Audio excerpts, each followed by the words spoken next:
ஒரு 10 ஆண்டுகளுக்கு முன்னாலே எழுச்சி தமிழருக்கு தமிழக அரசு மறைந்த முதல்வர் முத்தமிழறிஞர் கலைஞர் அவர்கள் புரட்சியாளர் அம்பேத்கருடைய பிறந்தநாள் விழாவை ஒட்டி தமிழக அரசு வழங்குகிற அம்பேத்கர் விருதை நம்முடைய தலைவர் எழுச்சி தமிழருக்கு அவர் வழங்கினார். அந்த விருதை தமிழக அரசு வழங்கியது. தமிழக அரசின் சார்பிலே அந்த விருதுக்கு தேர்ந்தெடுக்கப்பட்ட ஆளுமையாக நம்முடைய தலைவர் அவர்கள் வழங்கினார்கள்.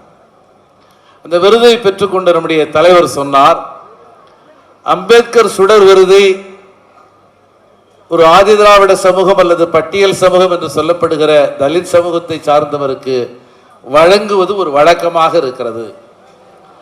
அம்பேத்கர் சுடரை ஏன் தலித் அல்லாத ஜனநாயக சக்திகளுக்கு வழங்கக்கூடாது என்கிற கேள்வியை விருதை பெற்ற அதே மேடையிலே மாண்புமிகு முதல்வரின் காதுகளிலே அவர் சொன்னார், மேடையிலே அவர் உரைத்தார். ஆயினும் அரசு அந்த முடிவை உடனடியாக ஏற்றுக்கொள்ளவில்லை.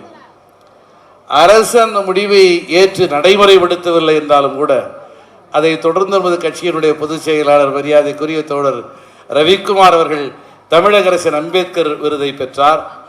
தொடர்ந்து நான் கடந்த ஆண்டு தமிழக அரசினுடைய அம்பேத்கர் விருதை பெறுகிற வாய்ப்பை பெற்றேன்.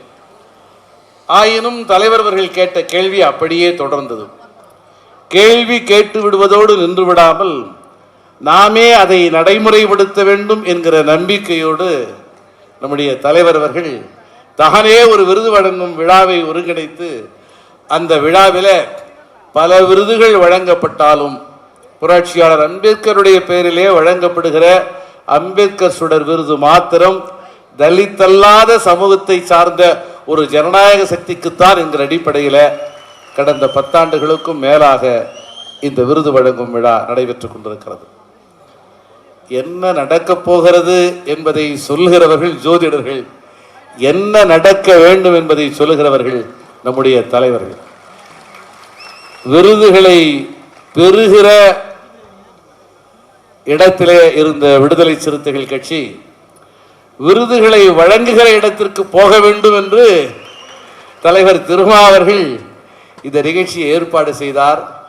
நான் மேடையில் அமர்ந்தவாறே எண்ணி பார்க்கிறேன், இந்த ஆண்டு தமிழக அரசினுடைய சார்பில் வழங்கப்படவிருக்கிற அம்பேத்கர் விருதை தேர்வு செய்கிற இடத்தில் ஒரு விடுதலை சிறுத்தை தான் அமைச்சரவையில் இருக்கிறார். சமூக நீதித்துறை தான் இந்த ஆண்டு அம்பேத்கர் விருதை பெறப் போகிறவர் யார் என்பதை தீர்மானிக்க போகிறது. ஆகவே எழுச்சி தமிழர் எதை நோக்கி நம்மை நகர்த்தினாரோ அது நிகழ்ந்திருக்கிறது. விருதுகளை பெறுகிறவர்களாக அல்ல, விருதுகளை தருகிற இடத்திலே விடுதலை சிறுத்தைகளை எழுச்சி தமிழர் அமர்த்தி இருக்கிறார் என்பதை முதல் செய்தியாக சொல்லி ஒரே ஒரு தகவலை மாத்திரம் நான் சொல்லுகிறேன். புரட்சியாளர் அம்பேத்கரை தலித் மக்களோடு மாத்திரம் இணைத்து பார்க்கிற ஒரு பார்வை இருக்கிறது. இந்த பார்வை மாற்றப்பட வேண்டும் என்பதுதான் நம்முடைய தலைவர் எழுச்சி தமிழர் அவர்கள் முன்வைத்திருக்கிற கருத்து. சட்டப்பேரவையிலே அரசனுடைய கொள்கை குறிப்பேட்டில் பிற்படுத்தப்பட்டோருக்கான இடஒதுக்கீடு சமூக நீதி வரலாறு என்கிற அடிப்படையில் தொகுக்கப்பட்ட அந்த செய்திகளை ஒரு முறை வாசித்த போது நான் அறிந்து கொண்டேன். பிற்படுத்தப்பட்ட மக்களுக்கான இடஒதுக்கீட்டை உறுதிப்படுத்துவதில் உயர்நீதிமன்றமும் உச்ச நீதிமன்றமும் ஏற்கனவே இருந்த வகுப்புரிமை ஆணை என்று சொல்லப்படுகிற கம்யூனல் அவார்டு சமூக நம்முடைய நீதி கட்சியாலே கொண்டு வரப்பட்ட அந்த ஆணையை ரத்து செய்திருந்த நிலையில அவ்வாறு ரத்து செய்வதற்கு அரசமைப்பு சாசனம் ஆர்டிகிள் 15 சொல்லப்பட்டிருக்கிற சாதியின் அடிப்படையிலே மதத்தின் அடிப்படையிலே எந்த விதமான பாகுபாடும் இருக்கக்கூடாது என்கிற ஆர்டிகிளையே சொல்லி, ஆக சாதியின் அடிப்படையிலே ஒரு பார்ப்பன சமூகத்தை சார்ந்த சண்பகம் துரைராஜன் என்கிற பெண்மணிக்கு வாய்ப்பு மறுக்கப்பட்டிருப்பதாலே இந்த ஒட்டுமொத்த சமூக நீதி பேராணையும் தவறானது என்கிற அடிப்படையிலே தீர்ப்பளித்த நிலையில் தந்தை பெரியார் அவர்கள் நடத்திய போராட்டத்தால் அரசமைப்பு சாசனம் திருத்தப்பட்டு ஆர்டிகிள் 15(4) ஒரு இணைப்பு உருவாக்கப்பட்டு அதன் பிறகுதான் பிற்படுத்தப்பட்டவர்களுக்கான இடஒதுக்கீடு என்பது வழங்கப்படுகிறது என்கிற ஒரு வரலாறு சொல்லப்படுகிறது. ஆனால் மரியாதைக்குரிய தோழர் வேல்சாமி அவர்கள் இங்கே சொல்வார், வரலாறு என்பது நிகழ்ந்த நிகழ்வுகளின் தொகுப்பல்ல, அது வெறும் கற்பிதம். நிகழ்ந்த நிகழ்வுகளை தங்களின் மனப்போக்குக்கு ஏற்ற வகையிலே, தங்கள் விருப்பத்திற்கு ஏற்ற வகையில ஒரு நெரேட்டிவை உருவாக்கி, அந்த நெரேட்டிவின் அடிப்படையில், ஒரு கதையாடலின் அடிப்படையில் அந்த நிகழ்வுகளை ஆளும் வர்க்கம் தொகுக்கிறது. அதுதான் வரலாறு என்று அருமை தோழர் வேல்சாமி அவர்கள் சொல்வார். அந்த அடிப்படையிலே பார்த்தால், அருமை உறவுகளை, பிற்படுத்தப்பட்ட மக்களுக்கான இடஒதுக்கீடு மறுக்கப்பட்ட போது அரசமைப்பு சாசனத்திலே ஒரு வெளிச்சம் விளக்கம் தேவை என்கிற நிலை வந்தபோது பாராளுமன்றத்திலே அந்த கோரிக்கைக்காக, அந்த கருத்திற்காக உரத்து முழங்கிய தலைவர் புரட்சியாளர் அம்பேத்கர் தான். ஏனென்றால் அவர்தான் அப்பொழுது சட்டமைச்சராக இருந்தார். சட்டமைச்சர் என்கிற அடிப்படையில் புரட்சியாளர் அம்பேத்கர் தான் ஈக்குவாலிட்டி என்பதற்கும் ஈக்விட்டி என்பதற்கும் இடையிலான வேறுபாட்டை எடுத்து சொன்னார்.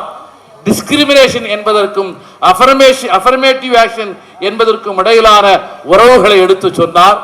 16 நாள் நடந்த அந்த உரையாடலில் புரட்சியாளர் அம்பேத்கருடைய வாதமே வென்றது.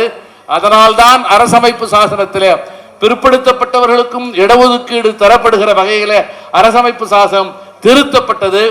இந்த வரலாற்றை தொடர்ந்து எடுத்து சொல்லுகிற முறையில்தான் எழுச்சி தமிழர் மரியாதைக்குரிய தலைவர் அண்ணன் திருமா அவர்கள் புரட்சியாளர் அம்பேத்கரை தலித்துகளோடு சுருக்கி விடாதீர்கள் என்று சொல்லுகிறார். புரட்சியாளர் அம்பேத்கரை மாத்திரமல்ல, எழுச்சி தமிழர் மரியாதைக்குரிய தலைவர் அண்ணன் திருமாவையும் தலித்துகளோடு சுருக்கிவிட முடியாது.